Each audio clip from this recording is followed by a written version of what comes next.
Bueno, nosotros somos alumnas de la Universidad de la Cuenca del Plata. En el marco de la Cátedra de Informática Jurídica, realizaremos la exposición del segundo trabajo práctico. La cátedra está a cargo del licenciado Sercuán Cristian Fernando. Nosotras somos de la carrera de abogacía, mi nombre es Mayra Figueroa y mi compañera es Gómez Machado María Eva. A continuación daremos inicio a la exposición.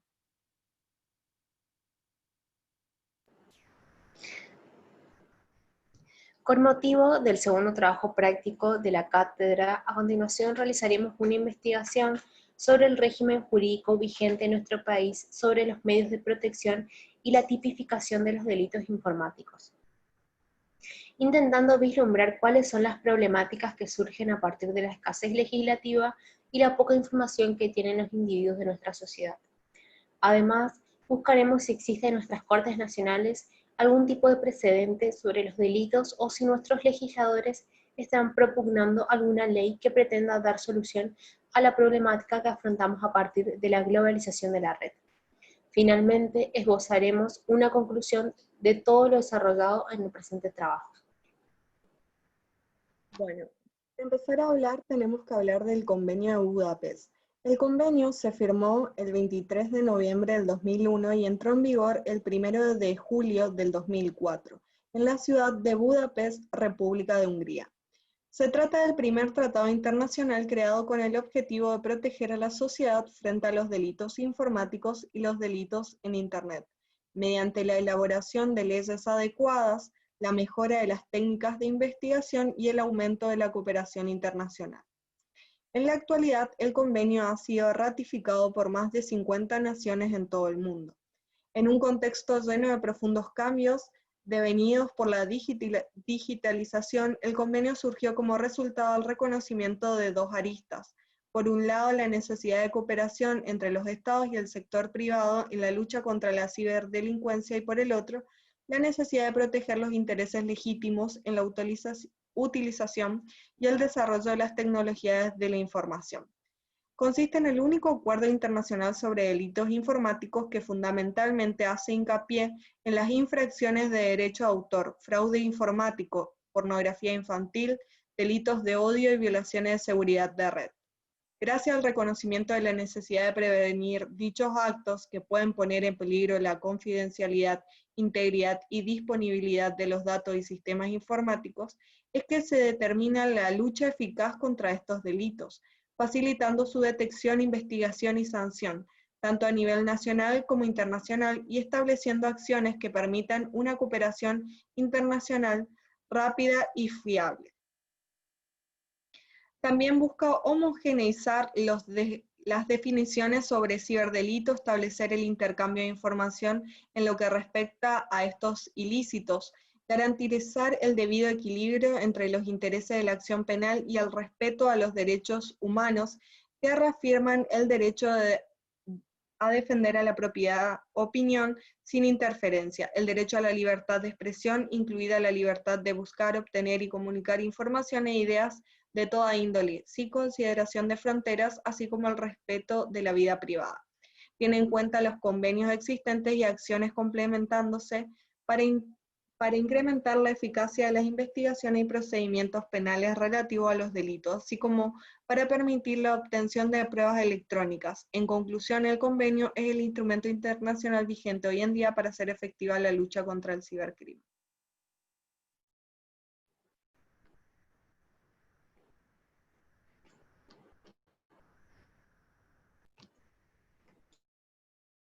Respecto de la ley número 26.388 sobre delitos informáticos, fue sancionada el 4 de junio del 2008 y promulgada el 24 de junio del 2008. La ley incorpora al Código Penal delitos cometidos por medios informáticos. Esta no es una ley especial que regula este tipo de delitos en un cuerpo normativo separado del Código Penal con figuras propias y específicas, sino una ley que modifica, sustituye e incorpora figuras típicas a diversos artículos actualmente en vigencia, con el objeto de regular las nuevas tecnologías como medios de comisión de delitos previstos en el Código. que para el Código Penal un documento es la representación de actos o hechos sin importar el soporte utilizado para almacenar o transmitirlo. Pueden ser figuras o imágenes que se ven como dibujos, pinturas, fotografías, retratos, películas cinematográficas, entre otras. Estas representaciones pueden estar en un soporte físico o en uno informático. El objeto de esta ley es regular las nuevas tecnologías como medio de comisión de delitos previstos en el Código. Principalmente incluye temas como distribución y tenencia con fines de distribución de pornografía infantil, violación de correos electrónicos, acceso ilegítimo a sistemas informáticos, daño informático y distribución de códigos maliciosos, interrupción de comunicaciones.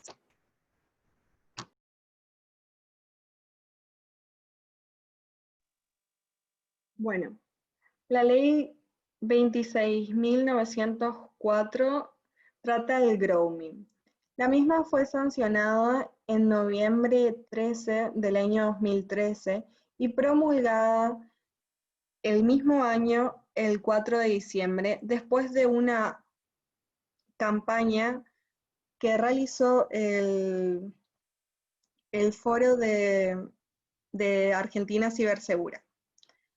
Bueno, en su artículo 1, cuando fue presentado el proyecto, establecía la incorporación al artículo 131 del Código Penal. Será penado con prisión de 6 meses a 4 años el que por medio de comunicaciones electrónicas, telecomunicaciones o cualquier otra tecnología de transmisión de datos contactara a una persona menor de edad con el propósito de cometer cualquier delito contra la integridad sexual de la misma.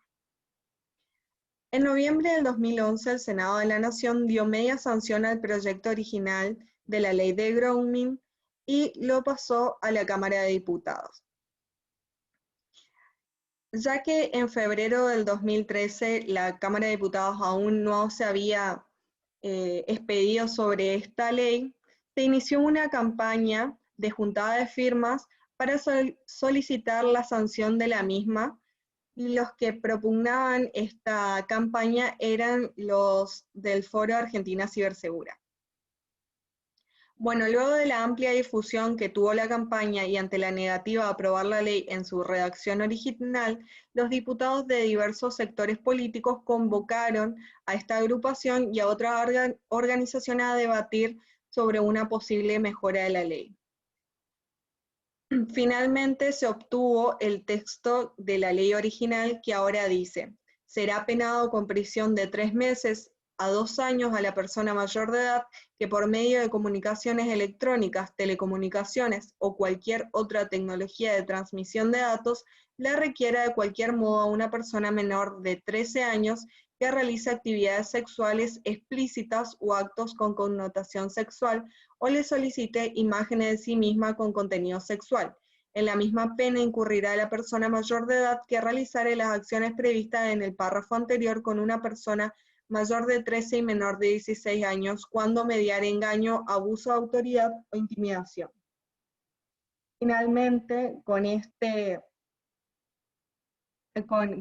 fue que fue sancionada el 13 de noviembre por la Cámara de Diputados.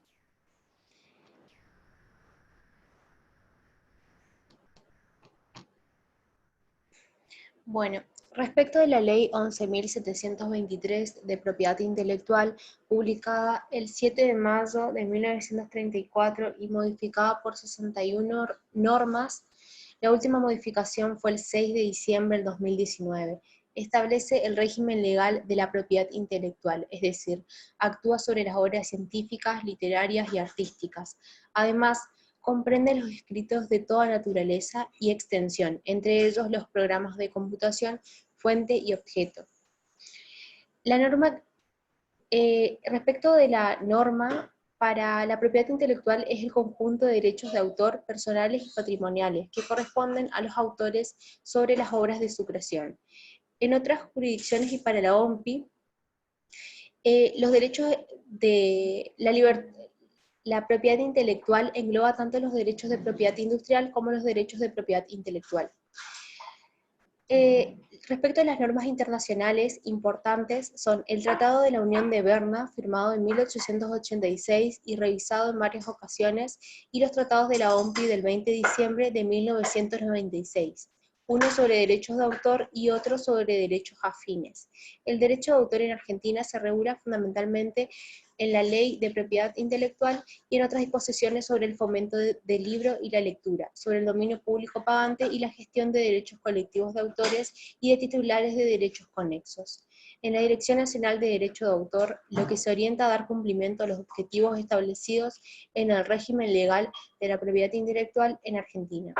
Dicha dirección depende de la Secretaría de Asuntos Registrables, que a su vez depende del Ministerio de Justicia, Seguridad y Derechos Humanos. Su tarea involucra en tareas tales como el registro y supervisión de la inscripción de obras científicas, literarias, artísticas, publicaciones periódicas, fonogramas audiovisuales, software, musicales, editoriales, seudónimos, páginas web, contratos y otros actos jurídicos atinentes al derecho de autor, la tramitación de recursos de oposición sobre inscripciones, las reuniones y catalogaciones de la legislación, doctrinas y jurisprudencias nacionales y extranjeras sobre la materia, prestar asesoría a los organismos públicos, entidades privadas y o particulares acerca de la interpretación de las normas vigentes en materia de derechos de autor y derechos conexos, entre otras.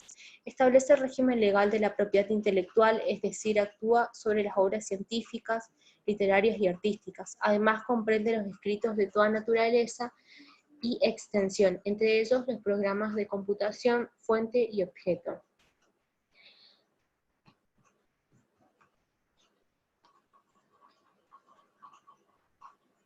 Respecto a la Ley 25.847 de Derechos de Autor, fue sancionada el 3 de diciembre del 2013 y promulgada el 29 de diciembre del 2013.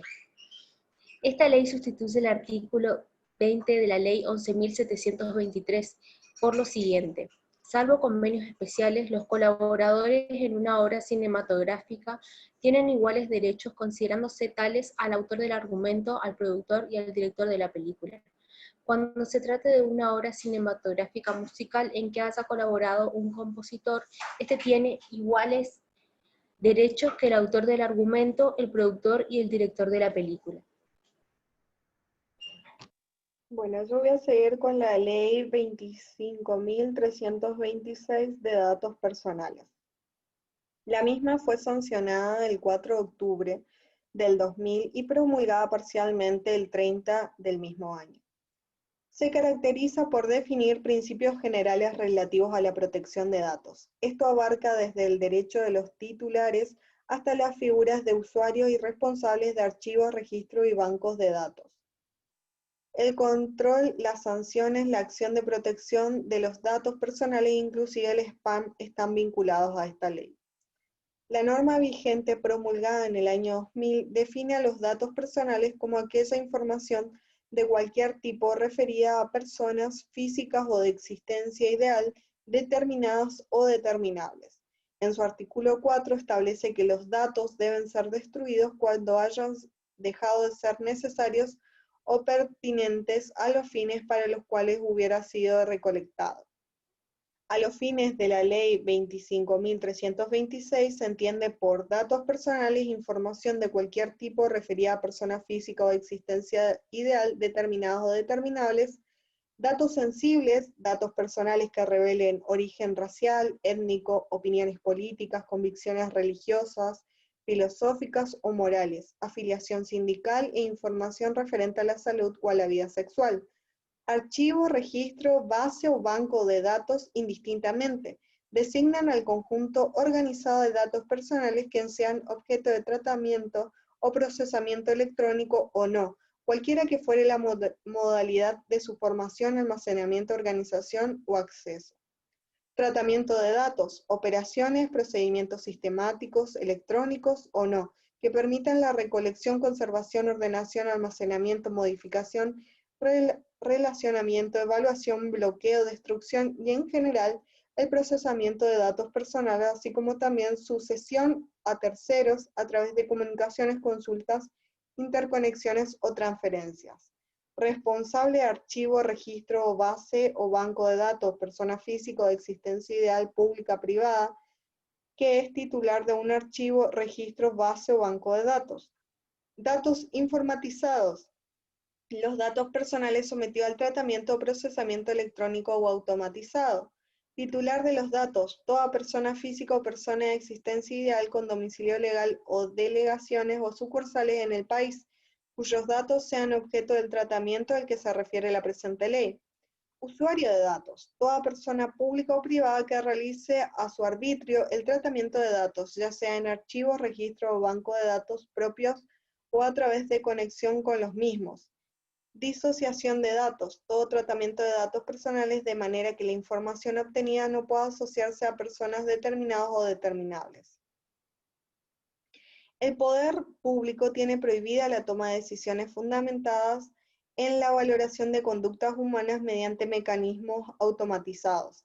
Las decisiones judiciales o los actos administrativos que impliquen apreciación o valoración de conductas humanas no podrán tener como único fundamento el resultado del tratamiento informatizado de datos personales que suministren una definición del perfil o personalidad del interesado. Los actos que resultan contrarios a la disposición precedente serán insanablemente nulos. Los datos sensibles solo pueden tratarse como media en razón de interés general autorizado por ley. Así, el artículo 32 de la ley estableció las siguientes sanciones penales, incorporadas como artículo 117 bis del Código Penal, estableciendo pena de prisión de 1 mes a 2 años al que insertare o hiciera insertar a sabiendas datos falsos en un archivo de datos personales. La pena será de 6 meses a 3 años al que proporcionare a un tercero a sabiendas información falsa contenida en un archivo de datos personales. La escala penal se aumentará en la mitad del mínimo y del máximo cuando el hecho se derive perjuicio a alguna persona, cuando el autor o responsable ilícito sea un funcionario público en ejercicio de sus funciones, se le aplicará la accesoria de inhabilitación para el desempeño del cargo público. Así como también se incorporó como artículo 157 bis del Código Penal el siguiente.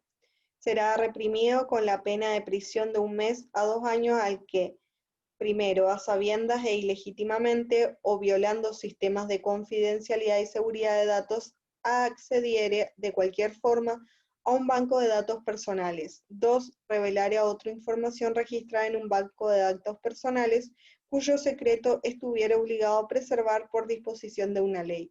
Cuando el autor sea funcionario público, sufrirá además de la pena de inhabilitación especial de 1 a 4 años.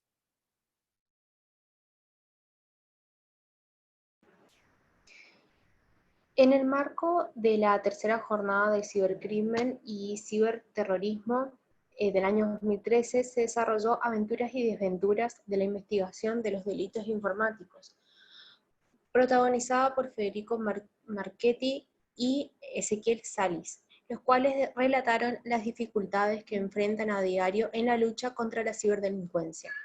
En primer lugar, los oradores hacen referencia al mundo globalizado en el que habitamos, donde la tecnología se materializa, transversalmente afectando a todos los individuos de la sociedad con acceso a la red.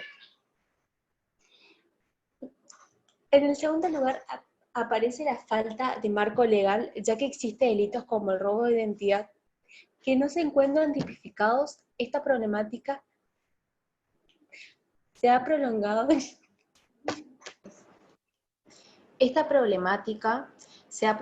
en el tiempo, ya que la misma sigue sin regulación, aunque existe un proyecto de ley que trata la problemática.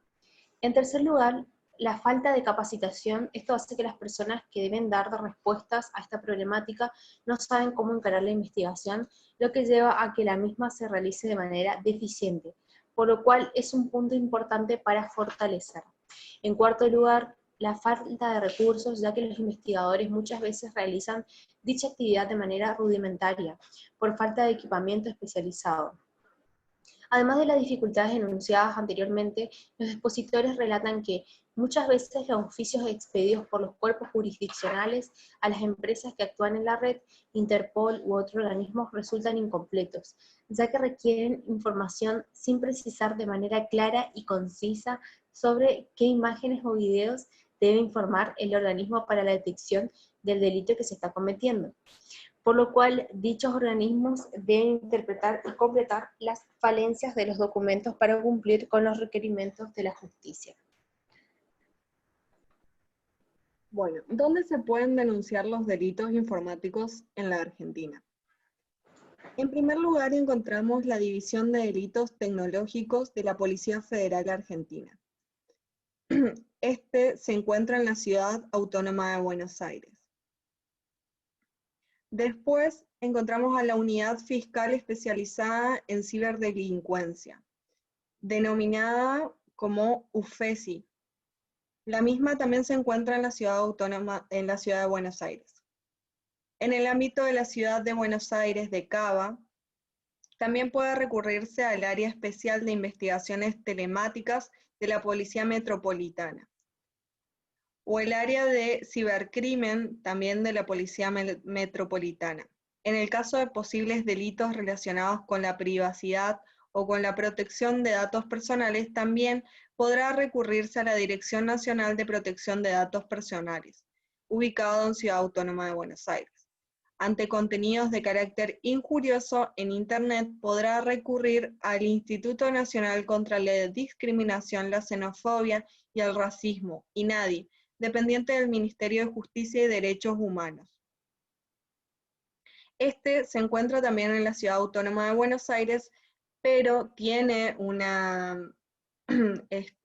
sucursal, digamos, en la ciudad de Formosa. Bueno, ahora bien, hablemos de dónde podemos denunciar los delitos informáticos en la ciudad de Formosa. La misma es posible denunciar los delitos en cualquier fiscalía federal que se encuentre en el interior del país. O sea, la Fiscalía Federal en la ciudad de Formosa se encuentra en la calle Eva Perón, casi José María Uriburu, sería entre José María Uriburu y 25 de mayo. Si no, debe realizarse la denuncia en cualquier comisaría, ya que los policías fueron capacitados por el licenciado en Sistemas de Información, Cristian Borguelo. Además, el fiscal de delitos informáticos de la UFESI trabaja con los jueces de todas las provincias para asesorarlos en las causas que llevan adelante. Bueno, la jurisprudencia sobre los delitos informáticos. Nosotros tratamos el caso Castelo Pablo Alejandro sobre recurso de casación. Bueno, el mismo fue acusado del delito de defraudación por medios informáticos. En los hechos, el tribunal oral lo condenó a una pena de prisión por defraudación mediante técnicas de manipulación informática. La maniobra había consistido en ingresar a una cuenta de home banking ajena, transferir dinero a la cuenta a un tercero para retirarlo con posterioridad. Contra esa decisión, la defensa interpuso el recurso de casación. Entre otras cuestiones, se impugnó la autoría y la capacidad del condenado de realizar la maniobra defraudatoria. La decisión y el fundamento de la Sala Tercera de la Cámara Federal de Casación rechazó el recurso con relación a la autoría del condenado en el hecho investigado. Se destacó que la circunstancia de que la transferencia sobre la cuenta del banco francés se haya dispuesto de un IP situado en Guadalajara, México, no es óbice para endilgarle la maniobra defraudatoria denunciada. En dicho sentido, destacaron que de acuerdo a la nueva tecnología de que dispone cualquier persona con conocimiento de informática, puede operar un IP situado en otro país desde la República Argentina, tal como se explica incluso mediante tutoriales en Internet, que brindan instrucciones no solo para navegar con un IP de otro país, sino también para hacerlo en forma anónima. esto es sin poder ser identificado. Los magistrados de la instancia anterior refirieron que del informe de la firma Google Inc. surge que la cuenta de correo se hallaba vinculada a direcciones de IP extrañas a la jurisdicción de Argentina. La incapacidad técnica alegada por la defensa para realizar la manipulación informática que se le atribuyó no se corresponde con las tareas que desempeñaba en Global Logic, que lo muestran conocedor de lo que hay detrás de una página de Internet, y su carácter de estudiante universitario de Ingeniería en Sistemas de la UBA. La conclusión alzada por el Tribunal de Juicio en torno al punto también encuentra apoyo en los dichos de quien señaló que en la firma Global Logic poseían herramientas y software adecuado para trabajar con páginas web que requerían de usuario y contraseñas.